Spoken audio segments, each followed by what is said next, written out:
right, so we reached the point where we're discussing with David about the 5 planks and about being accountable and not measuring up. Well, what happens when you reach the point where the person says, I don't believe in religion, I believe in science? Nobody's ever heard that before, right? So does God exist? Truth and modern science. What does science have to say about this? And this is going to be, in some cases, general information, in some cases, very specific information. Some of it's just going to be a bunch of names and such. You don't have to worry about knowing it exactly. But having a general concept where you can lead to a further research for yourself, depending on your interest, is what can help. I mean, scientific apologetics, defending the faith from a scientific perspective, is a very specific field of study. And it takes years to be decent at it. So nobody expects an expert on the first night. But there cannot be a Son of God. There cannot be the Word of God. There cannot be miraculous acts of God. There cannot be the salvation of God unless there is a God. That makes sense. How can we say we're actually accountable to a God that they don't even know exists? So here's where we start using what they accept. Why are we using science in this particular case? In the modern world, they've kind of split truth. They bifurcated things, in which you have the see, touch, testing, what they call the empirical way of learning, that you take it in through your senses. That's objective and true. Those are facts. And then everything else, religion, morality, art, all that is about feelings, and therefore you have your truth about that. So they're perfectly comfortable to say that's true for you, because when you're talking about God and religion, you're talking about things that aren't to them objective and measurable and testable, and therefore not even in the category to be true. They make 2 kinds of truth: scientific truth and personal truth, subjective truth. It belongs to you only. And therefore, if you have a subjective truth, how do you convince somebody that it's actually true? To them, it becomes simply a power play. You see this in politics every day right now. Among younger people, you see more and more shouting and violence and use of force to convince others to come to their side and that they're right. Because they think politics, because it's not a measurable, testable thing, therefore it's about personal truth. And since there's no objective truth that you can point and measure, therefore the only way to establish your viewpoint is through force. And I can tell you that it's going to get worse before it gets better in America, because we've gone down this path for many, many years now. You can trace it back to the 1930s, the logical empiricist movement, the Vienna Circle, where they basically said what I'm saying now. And as a philosophy, by the end of the 1970s, even the founders of that movement said they failed, because they said that everything is either empirically verifiable, you can test it with the senses or measure it, or it's a logical necessity, or it's not true. That philosophy is not measurable or empirically testable. It's not logically necessary. Therefore, that philosophy fails to be a measurement of truth by their own standards. The founders came to realize that, but it takes forever. Typically, philosophers come up with these new ideas. They start publishing. 40, 50 years later, the artists began to get influenced by it because they want to think in new ways. And they began to write, they would make paintings, they write music, they write books, novels, things like that to express these new ideas. And that influences the next generation. Well, the artists got hold of these ideas from the 30s of philosophy by the 1960s and 70s, and you began to see a decline in what we would call traditional morality, because morality is just a feeling. And so you see the results now is that it's now gotten to politics. And so it's not going to get better until people either, number one, are convinced that it's not true, and the philosophers already have, or number two, they realize that it's causing so much damage they need to find a better way.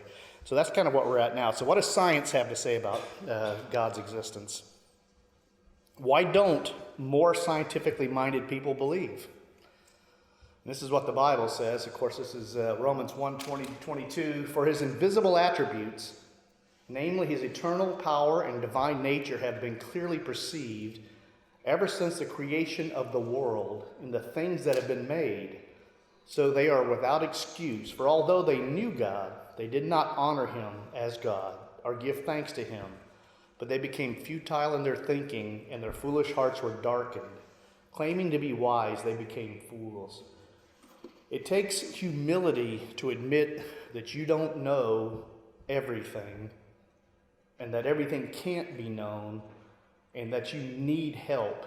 We talked about the need, David was talking about the recognition that you don't measure up and you need help. Well, that takes humility. I mean, how many people naturally want to say, I was wrong? When you get into a disagreement with somebody, who wants to be the first to rush and say, you know what, I was wrong? That's really hard because our ego or our pride get involved. Well, imagine you're a scientist. Your whole life you've been fascinated by physical processes. That is, you've been fascinated by how the stars move, how the stars change, how they work. You've been fascinated by how nature, how animals move, or maybe even microbiology, how cells work. And that's fascinating. You spend your whole life studying the movement of these little molecules and how, like the Krebs cycle is how energy is processed in a cell. It's a 13-step process. Those are incredibly complex mechanisms within our cells. Things like that. You become so fascinated. I know somebody who has a PhD in cell membrane, cell wall biology. Just the cell wall is enough and unknown enough. Got a PhD just studying that's how complex it is. Imagine you spend your whole time looking through that microscope and studying. Are you spending time thinking about, am I a good person? Are you spending time thinking about what really matters in life? No, you're so focused on achieving your answers and finding something new that no one's ever learned before that you're not really looking that way. So scientists typically, it's not just a matter of arrogance, it's a matter of focus. They are so focused looking down at the universe and the physical world that they don't take time to think about what really matters in life and what the ultimate reality is. The universe had a beginning. This is something that science agrees with. Now, we got 3 lines of evidence in general. We got the second law of thermodynamics. In any closed system, over time, usable energy goes down. Stars, supernova. You know, stars go through a life cycle. This is, of course, mathematically modeled and sometimes tested in laboratories like the Large Hadron Collider in Switzerland, where they accelerate nuclear particles to near light speeds. They test some of these theories, and so stars work by nuclear fusion. They combine 2 hydrogens and make the helium that releases energy, and that's what causes the heat energy and the light from stars. What happens when the hydrogen starts running out? Well, it starts using helium. How far can it go? It goes to nickel. When it reaches, by the time it's making nickel, the element's so heavy it takes more energy to fuse it into a heavier element than it releases, and the star collapses and dies. So that's that part. Second law of thermodynamics says that since a universe is finite and the universe is expanding, and they now know it's expanding faster than it has before, it's increasing acceleration rate. If you have, say, 10 units of energy in the space this size, and then it doubles in size, that means the density of energy is half of what it was before. As it expands, it gets cooler. That's just how nature works. So the second law of thermodynamics says the universe had a beginning. There's no energy coming into the universe from outside that science can test or measure. The expanding universe, I just mentioned it. It was actually, I think 1998, Alex Filipinko, University of California scientist, led a team that discovered that the expansion of the universe is increasing. So those theories from many people who've come from more of a Hindu background, the universe expands, collapses, expands, collapses, expands, collapses, not possible. The universe is expanding faster than ever. There's not enough mass to cause a recollapse. That can never happen. So the universe is expanding. Scientists see this. And the cosmic background radiation. If the universe had been here forever, it would have cooled off by now. Think about it. I mean, if you run a light bulb, does it run forever? If you light a candle, does it run forever? If I start my car and forget about it and run in the house to grab something and get caught up on a TV show or something, does the car run forever? No, it runs out of energy. It runs out of usable energy, gas. Well, if you walked into a kitchen and as you got near the stove, it felt warm. The area around the stove felt warm. Would you think that somebody had been in that kitchen recently? Would you think that they had used that stove recently? Well, if you went into a house and it was cold, would you think, maybe, maybe not, but they hadn't used it certainly recently? Well, the universe, if it is started from an infinitely small point, which is what the standard model from scientists of how the universe began and expanded, actually says the universe began from nothing. But what they'll do, if they want to avoid saying that because it sounds too much like religion, they'll say an infinitely small point. Small and infinite are two different categories. There's no such thing as infinitely small. If it's small, it's finite. If it's infinite, it's not measurable. You see what I'm saying? But they want to use those kind of weasel words and hope you don't notice that they're saying something that they know really isn't true. That is, that the universe began from nothing. That is the standard scientific theory, is that the universe began from nothing. And that beginning wasn't the beginning of matter exploding into space and time that already existed.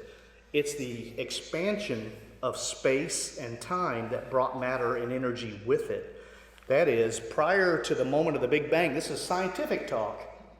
The standard model these days, the most accepted model, is that prior to the moment of the Big Bang, nothing existed, not matter, not energy, not space, not time.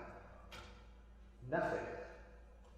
Can you imagine getting, now we're talking with unbelievers. Think about this. Well, could we have known this before modern science discovered these things? We'll talk a little bit about how science discovered this, but could we have known this? I mean, could the universe be eternal and infinite, or infinite and eternal? Could it be? Why not? Well, here's a problem with the eternal universe. If it's infinite in size, infinite number of stars, does that make sense? If you looked up in the sky, what would you see?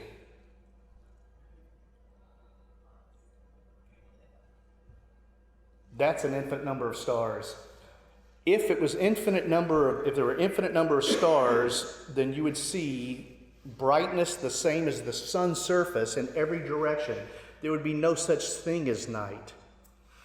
If it was infinitely old and infinite, and all those stars are out there, and some people would say, well, what about some of that cosmic dust out there? Maybe that's blocking it, because like when you look in the center of the Milky Way galaxy, some stuff you can't see because of the cosmic dust. If an infinite amount of time, light is energy, it will radiate and cause the light, the dust itself to begin to glow. And so any way you look at it, if the universe was infinitely old and infinite in size, the universe should be as bright as the surface of the sun. It's not. I get to sleep at night in the dark because it's not. When was this idea discovered? Olber's paradox, 1823. He said this way before all this Big Bang science. He said, wait a minute. If it's, the religious side says the universe began, we who are more, what they used to call natural philosophy, what became later known as science, we scientists don't believe that. This is just the universe the way it is.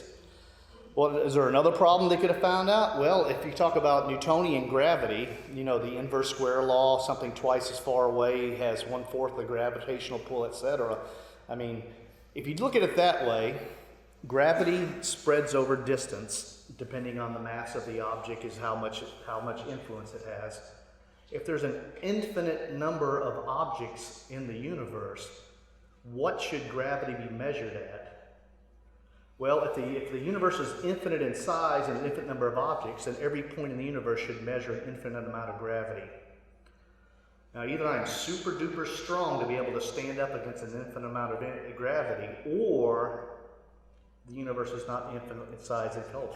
If the universe is infinitely old but finite in size, it's been there forever, but the size is not infinite. If that happened, then eventually all that pulling, because it's finite size, would have pulled all the matter in the universe to a central point. Once again, we don't see that. There are no infinities in our universe. This is known 100 years before the Big Bang Theory and all that got started. It's called the Newtonian gravitational paradox. That's just a cool picture, but it's everything being sucked into a black hole, and that's eventually, that's what the universe would be if it was infinitely old. So to get these paradoxes, you got the Newtonian gravity paradox, and you got the Olber's paradox about the light. So how do you overcome these paradoxes? Well, somebody had to come to the rescue. I don't know if you guys have ever seen this guy before. Albert Einstein, 1905, he came up with his special theory of relativity, E equals mc squared and all that stuff. In 1916, he went from the special, which is a limited part of physics, to the general theory of relativity, which covers everything. And that basically, his 1916 general theory of relativity discusses gravity. And he says that Newton's idea of gravity is good as long as you're basically on the earth.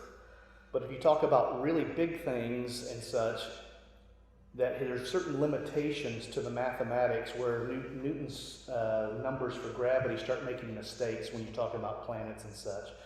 And specifically, Mercury that's close to the sun, if you use Newtonian gravity and calculate where it should be, it ain't quite correct. There's something going on there, and the point is that Einstein came up with this idea, general theory of relativity, that Newton thought that gravity was a force that acted instantly, and it was like a rope pulling on something.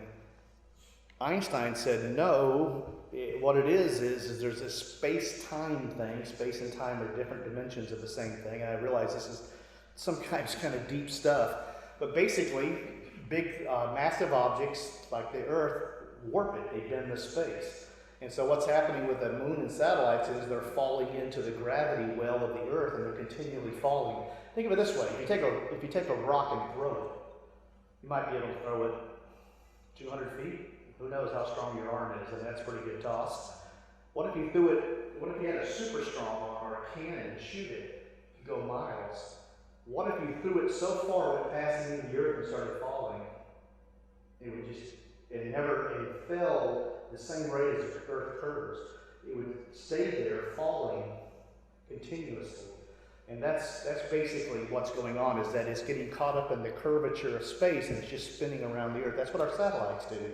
They calculate how much the gravitation pull is at certain places and such. And this theory, it sounds kind of weird. I mean, space bend, what was warped? How would you possibly test that? Well, it has been tested. As of now, it's been tested to be accurate out to 19 decimal places, and otherwise 99.9999999% certain is correct. So this theory is correct. There's only one problem with Einstein's theory. It only works if the universe is in motion. That is, it has to either be contracting or expanding. He saw that, specifically it needs to be expanding. He saw that and he didn't like it, so he added a little section he called his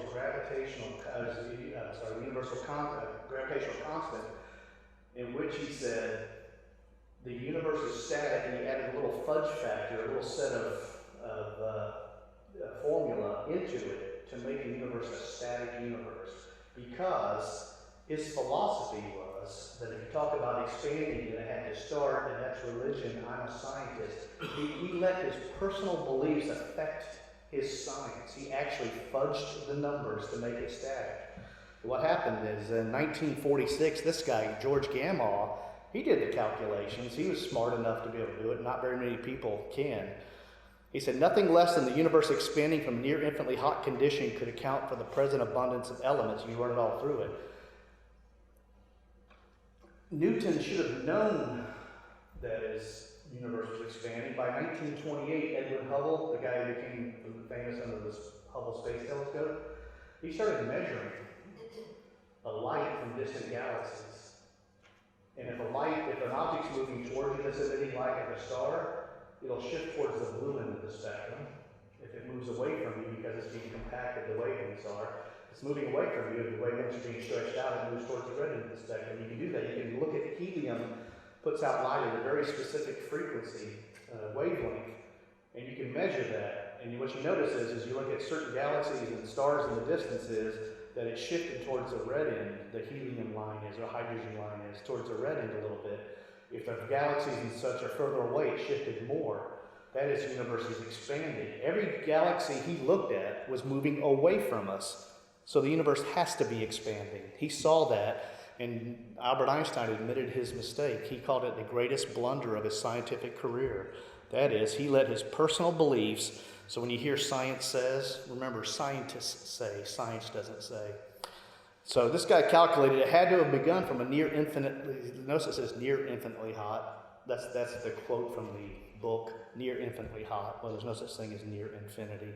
How close can you get to an infinity? Start counting the numbers. Tell me how close you'll get to infinity. You can't. It's either infinite or it's not. So it's really, really hot they can calculate. And that's when they came up with the idea of the Big Bang, which many scientists resisted because it implies the universe began.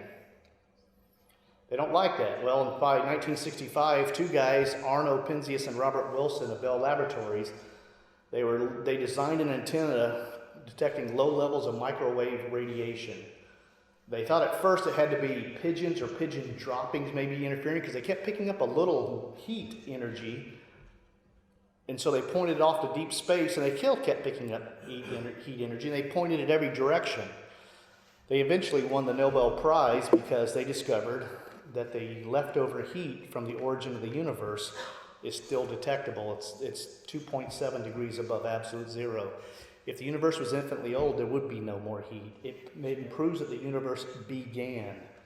These guys, they saw it. This is by 2001, the Wilkinson Microwave Anisotropy Probe. This is basically a heat map of the universe. The red line in the middle is our galaxy because we can't see outside of our galaxy without being blocked by that. So the red is hot, and then the blue colors and such. In 2001, they had it measured to within 1 part in 10,000 of being exactly the same heat in every direction. And by now, they've measured 1 part in 100,000 of being exactly the same temperature in every direction. This probe also showed that space, they talk about different kinds of space. Can it be curved? Think about it. If you're on the equator and two people on the equator say 800 miles apart on the equator, they're both facing north. They go to the North Pole, they'll run into each other. But if you're both on the equator facing north, you're parallel to each other. How do parallel lines come together? Well, the Earth is curved. So therefore, straight lines can, parallel lines can intersect. So the question is space like the Earth? Is it curved or is it flat? Well, this probe helped determine it's basically flat, which is good because that means Euclidean normal geometry works.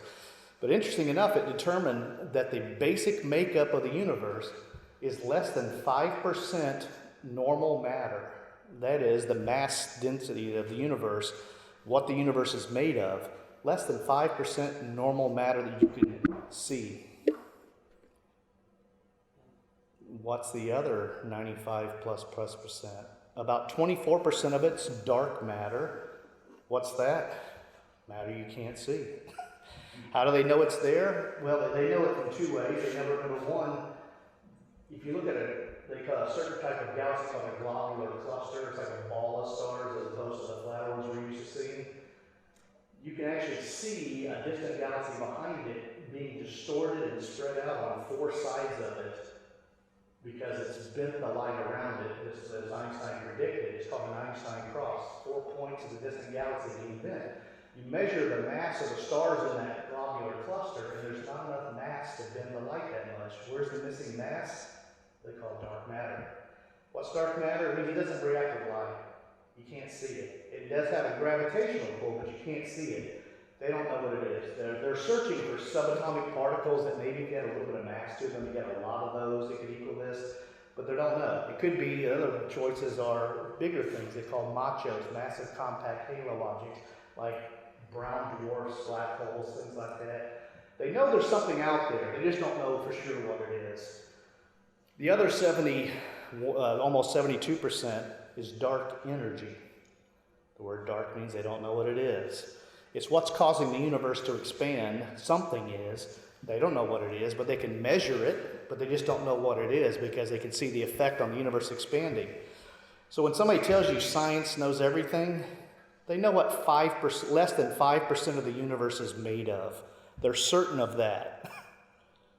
Does that give you confidence that science knows everything? Maybe not so much. So this is all based on this probe that came out then. This is one of the two guys. This is Arno Penzias, one of the two guys from that Bell Laboratory thing with the big ear detector looking at space and found the cosmic microwave background. What did he say when they realized what he found? He said, the best data we have concerning the Big Bang are exactly what I would have predicted had I nothing to go on but the 5 books of Moses, the Psalms, and the Bible as a whole. To him, the Big Bang pointed to God's existence, the God of the Bible. This is Jeffrey Burbridge. He complained, he's not a believer, he complained that all his colleagues in astronomy after these discoveries came out, he said they were all too quick to join the First Church of Christ of the Big Bang. That is, the origin of the universe pointed so clearly to a transcendent creator that for so many astronomers and scientists at the time, they were beginning to think about God after spending all their time looking just at the universe. How do we use this information?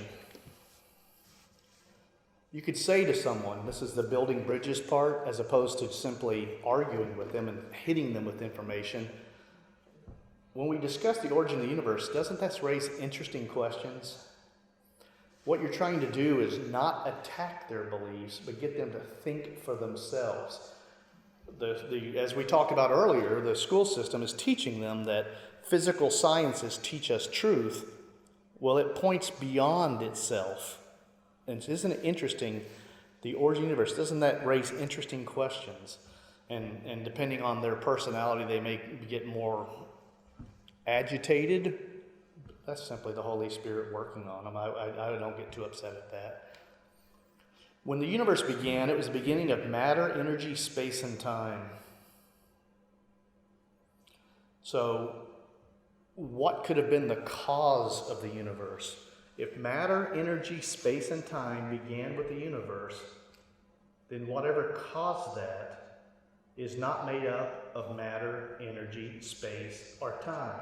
That is, it's an immaterial, timeless, not physical energy and infinite, because there's no space to take up. There's no space before that. And you could even argue it's personal because a law acts continuously, but the creation event happened once. So you could argue it's a personal, timeless, spaceless, extremely powerful in someone who made that choice. Can we just think about that for a minute? Space and time began. Everything that begins to exist has a cause. The universe began to exist. Therefore, the universe has a cause. Think about that. That's the simplest argument. Everything that begins to exist has a cause. Did God begin to exist? Anybody want to hazard a guess on that one? Did God begin to exist? No. If a being is timeless, then they don't begin anything. They're not within time, so he doesn't need a beginning. But the universe did begin to exist. Am I saying that because I'm a religious believer? Well, I am a religious believer. I do believe that God is in charge and that Jesus is the way to salvation, etc., in the Bible. But besides my religious beliefs, which they put into subjective personal truth, objective truth, science tells me the universe began. Therefore, the universe has a cause. And we talked about what that cause has to be like. You could tell them, do you know what the Bible says? Genesis 1:1, in the beginning, God created the heavens and the earth. That is, he created everything that is from nothing.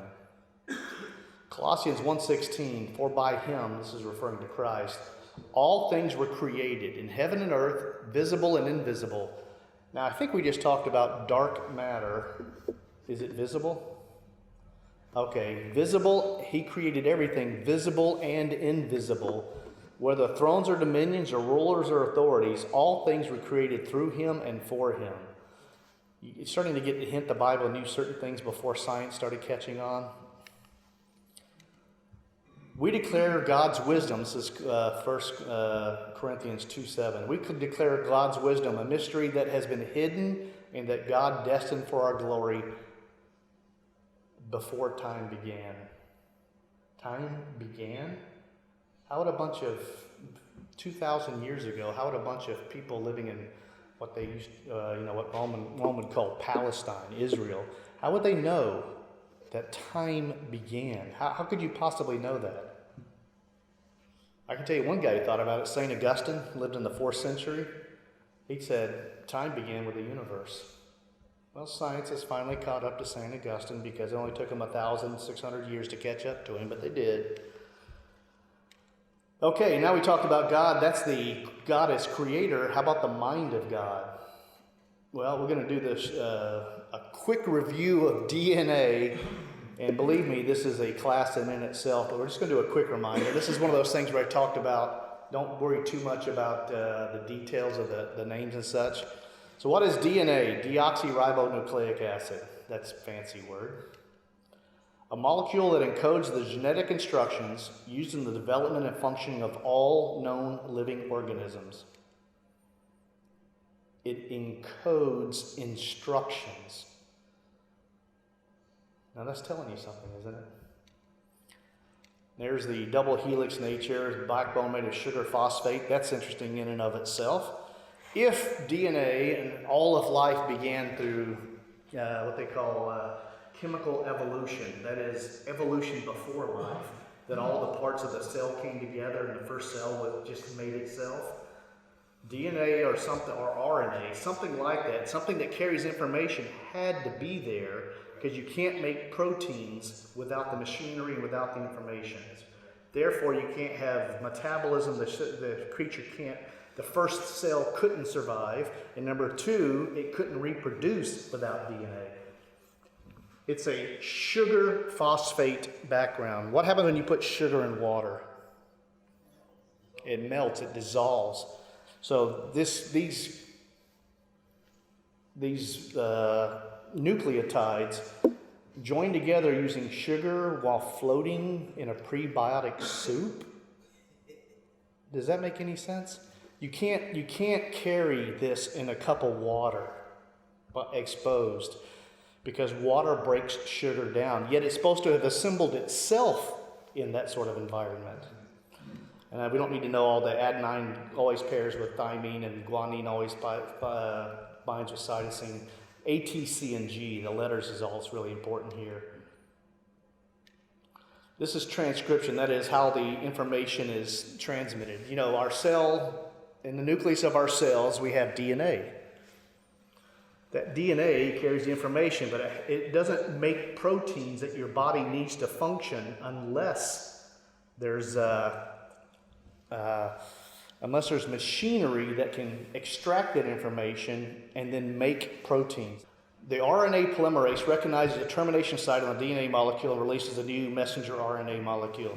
That is, a little glob of machinery will clamp onto the DNA. It's going to look for the code that tells it this is where you need the part of the DNA strand that has the information you need to make this protein. This strand makes this protein. This strand makes this protein. The cell has told it needs to make this kind of protein. It will look down the cell and go, okay, I found it.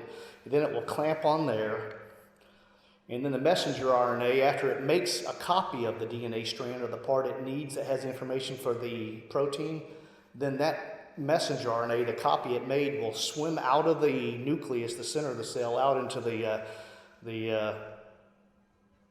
I forget the name of it. Anyway, the goo in the outer part of the cell, and a ribosome will form another little chemical machinery, and it will make a protein. Now, this is the DNA molecule, just a general cartoon drawing. That's the RNA polymerase, that yellow ball, and it split the DNA, and then you see here it's making a copy that it's going to then use to make the protein. And I'm going to show you this. This is an animation showing real time of how this works in a cell. I'll tell you the RNA polymerase that breaks it down, that's the first thing you'll see, the blue thing that grabs onto the DNA. It'll unzip the DNA and then it'll copy one of the two strands because they're complementary. And then the messenger RNA will take away. That process is called transcription. It's transcribing the information, okay?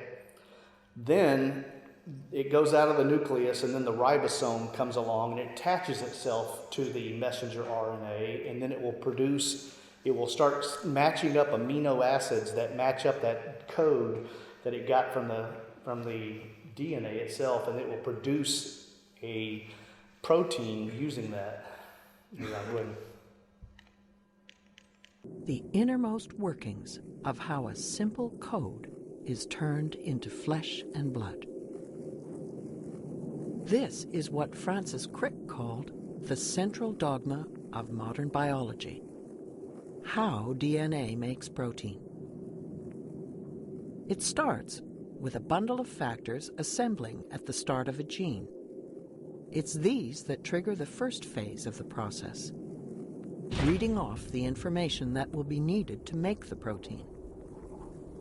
The gene is the length of DNA stretching away to the left. Everything's ready to roll. 3, 2, 1.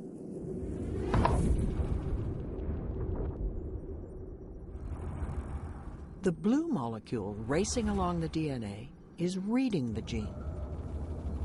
It's unzipping the double helix and copying one of the two strands. The yellow chain snaking out of the top is a copy of the genetic message, and it's made of a close chemical cousin of DNA called RNA. The building blocks to make the RNA enter through an intake hole. They are matched to the DNA, letter by letter, to make an exact copy of the A's, C's, G's, and T's of the gene. The only difference is that in the RNA copy, the letter T is replaced with a closely related nucleic acid known as U. You are watching this process, called transcription, in real time. It's happening right now in almost every cell in your body. When the RNA copy is complete, it snakes away from the nucleus and into the outer part of the cell. Then, in a dazzling display of choreography, all the components of another molecular machine lock together around the RNA to form a miniature factory called a ribosome. It translates the genetic information in the RNA into a string of amino acids that will become a protein. Special transfer molecules, the green triangles, bring each amino acid to the ribosome. The amino acids are the small red tips attached to the transfer molecules. There are different transfer molecules for each of the 20 amino acids. They all carry a specific 3-letter code that will be read by the machine. Now we come to the heart of the process. Inside the ribosome, the RNA is pulled through like a tape. The code for each amino acid is read off, 3 letters at a time, and matched to 3 corresponding letters on the transfer molecule. When the right transfer molecule plugs in, the amino acid it carries is added to the growing protein chain. Again, you are watching this in real time. And after a few seconds, the assembled protein starts to emerge from the ribosome. Ribosomes can make any kind of protein. It just depends what genetic message you feed in on the RNA. In this case, the end product is hemoglobin. The cells in our bone marrow churn out 100 trillion molecules of it per second. This just happened. I mean, there was no mind behind it. There was no designer.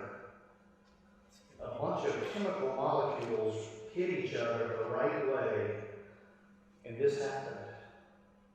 You know, for scientists who aren't believers, it's probably been 15 years ago now, there was an International Origin of Science conference in which one of the speakers said, "I hope there are no creationists in here, but it took a miracle for life to begin." It's obvious. So I call this well, I didn't invent this name, but I call it the language of creation. Well, what makes up a language for us? What makes up a language? You need an encoding system, like an alphabet if I'm going to send you a letter. You need grammar, meaning, intent. Those are all things that make up a language. DNA has all those same components. Everything makes up DNA is not like a language. It is. Remember earlier I said it's an information-bearing molecule, carries code.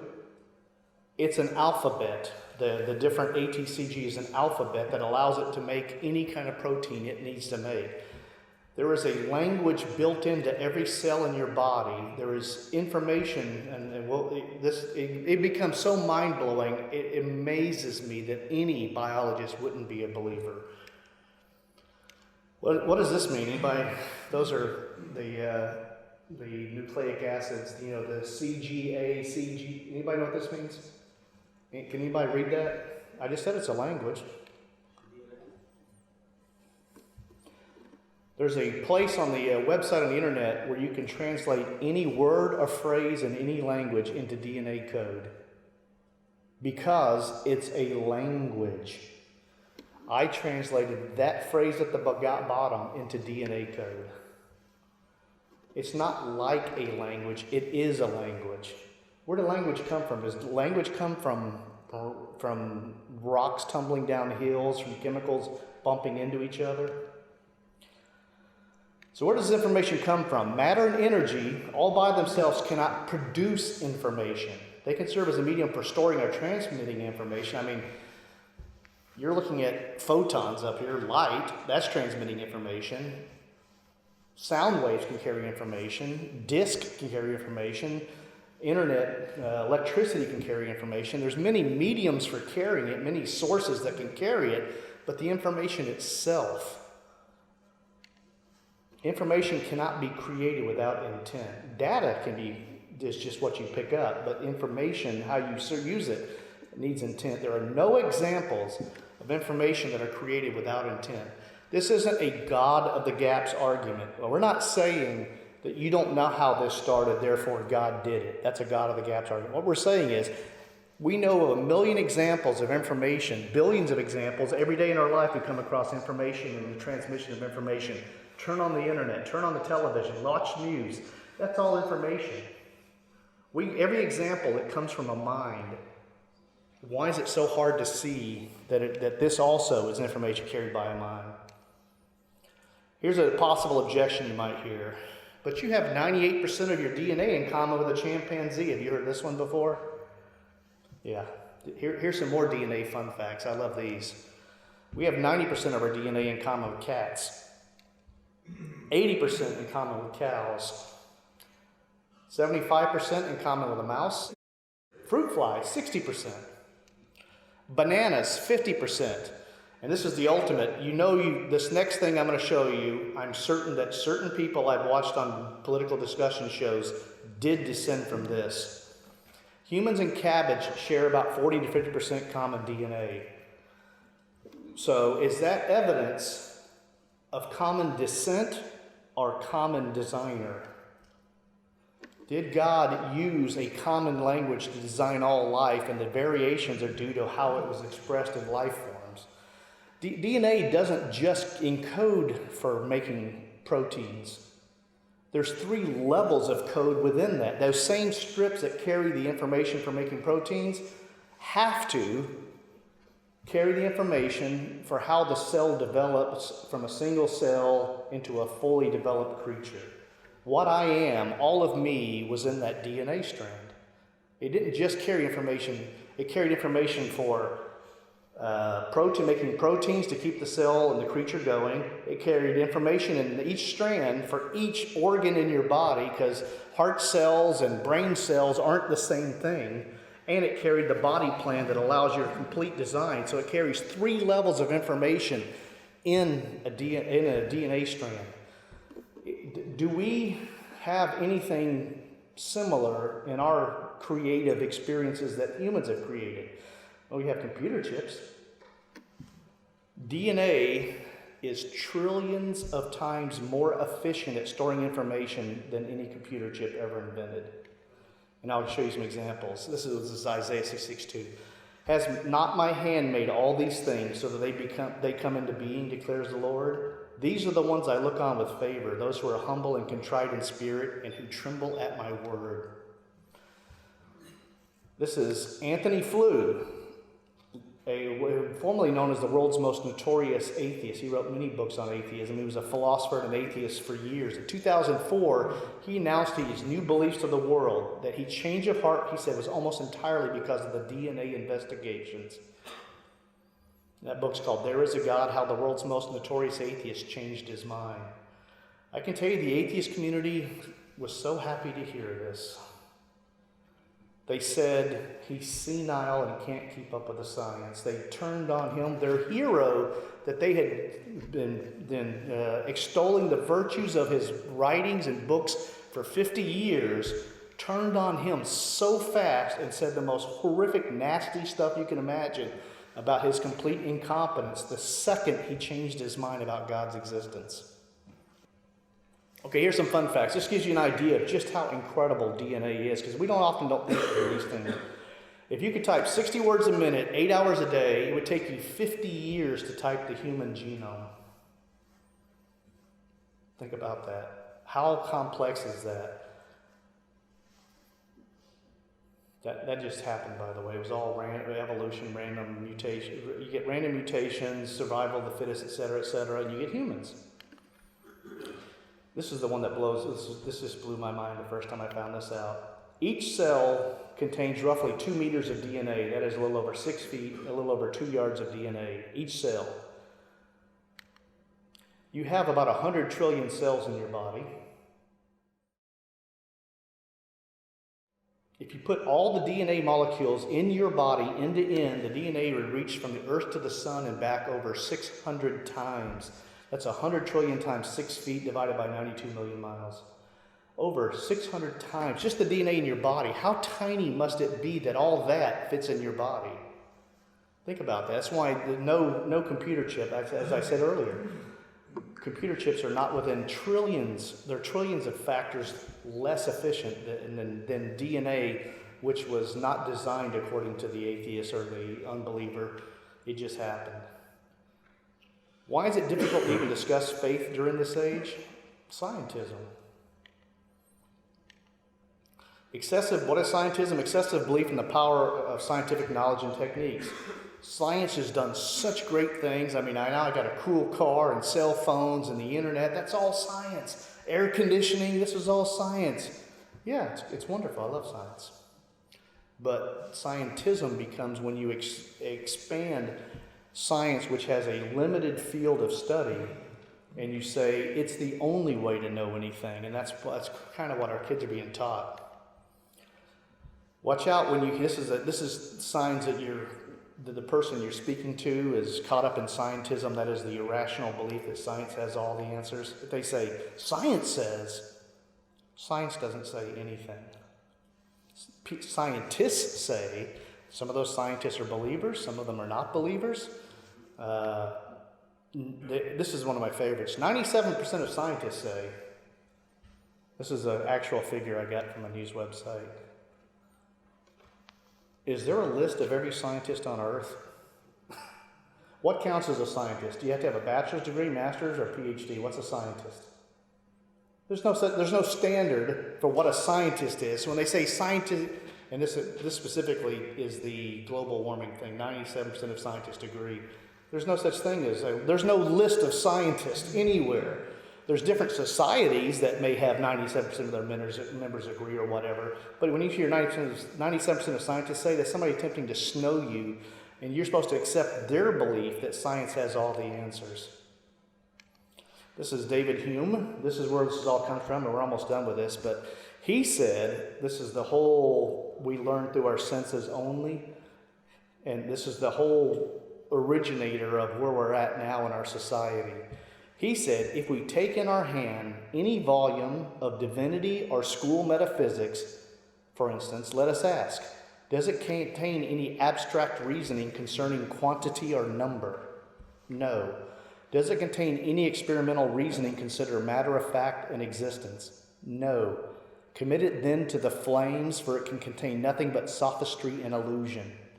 He wrote that in an inquiry concerning human understanding. Now, once again, you get a famous philosopher, he says things, you kind of give him, you say, wow, that sounds pretty tough. Now, let's turn what he said on what he said. Did his philosophy contain abstract reasoning concerning quantity or number? No. Does it contain experimental reasoning consider matter of fact and existence? No. Commit it then to the flames. His own works, he's telling you to throw to the flames because it violates exactly what he says counts as knowledge. This is the problem, is that if you take the mirror of philosophy, whenever somebody says something in philosophy, just put the mirror back to them and see, does what they say match up? Or does it, what they say, are they exempting themselves from their standard? And typically they are. How can you respond? You can say, this has helped them understand that science doesn't know everything and doesn't pretend to know everything. Scientists who actually think about it and are humble will say science only, the science of optics doesn't tell you how much mass the Earth has. Every field of science has its limitation, and science in general has its limitations. What does science have to say about love? You could ask them this. This is a good one. Why? Because at best, science can tell you what's going on inside your brain when you fall in love. But can it tell you what love is? What ends up is scientists live in a world of cognitive dissonance. That is, they have two ideas that they believe both of them, but they can't both be true. They believe that love is a biochemical illusion that's been programmed into us through evolution so that we'll procreate and continue the making offspring. That's what it is. It's an illusion. It has no actual reality beyond that illusion, whose purpose is to keep our DNA going. They love their husband, they love their wife, they love their children. Both of those things are true, but they can't, in their mind, you can't make it both be true. And so the idea of this question is just getting them to think about, does science really know everything? Which science, you could ask them, which science tells you what science is? If science is the only way to know anything, then which science tells you what science is? The actual answer is none of them.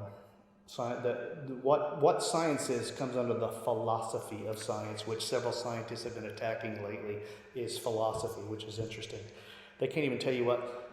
A perfect example, Stephen Hawking, his book, The Grand Design, he spent the first 2 chapters saying that philosophy is dead.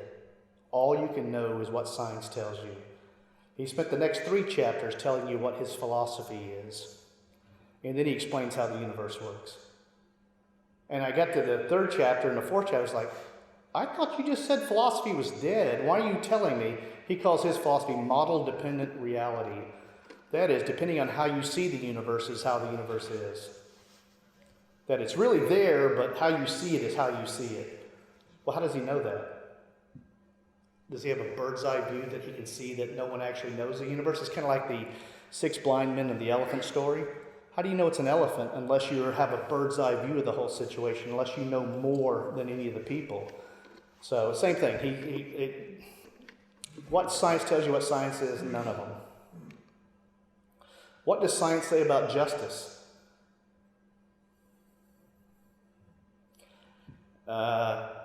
Stephen Jay Gould is a late paleontologist from Harvard University. He said, science can tell you what societies believe is right or wrong. Science can't tell you what is right or wrong. Basically, you can ask them, which science proved that God does not exist? Which one? Not a one, not them all collectively. Anything that makes their life worthwhile is not from science. Science gives them comfort, it gives them sometimes physical life for the medical discoveries and such. But as far as how they live their life, the value of their neighbors, their family to themselves, the value of society, love, justice, anything that has to do with what makes your life on a daily basis worth living, science is silent on. And that's why when you hear science, you get science, which is facts, and everything else, which is feelings and opinions. They don't believe that. Otherwise, why would you argue about feelings and opinions? Why would you argue about politics or right or wrong if you really believed it's nothing but feelings? You can say to them, can you see that science does a great job of the physical world, but it's not designed to handle the questions that matter? Any questions? Any questions? Maybe I'll have an answer. The Q part's definite, the A part's maybe. Yes, ma'am. If a person is a scientist who does not believe in creation, then can he be a Christian? My thinking on that is if you're on a desert island, you didn't have a Bible, and all you could do was just tell the person about Christ and they gave their life to Christ, would they be a Christian? I'm saying that every Christian has some beliefs that are wrong. I'm sure of that. I'm sure that there's no Christian on earth that knows everything and has everything correct. We all try our best, and certainly the more faithful we are to the Word, the more correct we're going to be. But the question is there a Christian that a sociologist would say yes, because they study social movements. But as far as are they saved, are they part of the body of Christ? I don't have a clear answer on that. I'm sorry, because Christ didn't say believe in Him. That's what He said. The rest, I believe if you believe in Him, you'll believe the rest. But I don't know that that's a disqualifier to not necessarily believe the letter. You know what I'm saying? I don't have a clear answer on that, and I'm sorry. But I think the more that you're saved when you give your life to Christ, but sanctification is a different thing. That involves cooperation with the work of the Holy Spirit. Some people aren't very cooperative. Are they saved? Yeah, that happened. Are they sanctified? Maybe not. You see my point? That they'll have more of that burning off of the bad when they go stand in front of Christ than others. You know, there's various levels of reward, and I think that they're probably losing out on some of them. But I still think that if they have faith in Christ, they're saved. But I'd like to talk to them. That's for sure. I mean, I would try to convince them why they're wrong and why they're missing out on the fullness. But I don't think so. For me, it's not a salvation issue. Is what I'm saying. It's more of a how much do you trust the Word of God kind of question. Any other questions? Please, an easier one. Definitely flew. Never become a Christian. No. He became a deist, a believer in God who created things, but who knows when he died at that moment, what he did. But there's no recorded instance of him actually going. He went from atheist to deist, and who knows at the end. He certainly said that the evidence for the resurrection was something he wanted to study at the end of his life. So I'm hopeful that he did, but I don't have any record of anyone ever saying he did. Like Jean-Paul Sartre, the father of existentialism, he got baptized before he died. So the idea that he died an atheist, I'm not so sure. But I'm not sure if he died an atheist or if he died a very frightened atheist who was trying to cover all his bases, or if he died a Christian. I don't know. I'll let the Lord decide that one. Anyone? Yes, David? You know, it just on Sartre, his disciples, his students actually agreed that he did become a Christian. Good. My father told me that. And Gary Habermas was friends with Anthony Flew, and Gary told me personally that he didn't think he actually made that decision before. It's very sad because Gary actually became a very good friend of Anthony Flew. And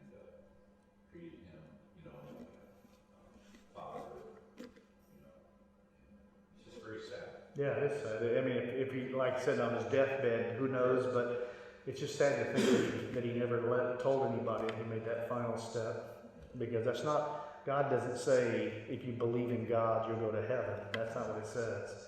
So that's sad. Any more questions?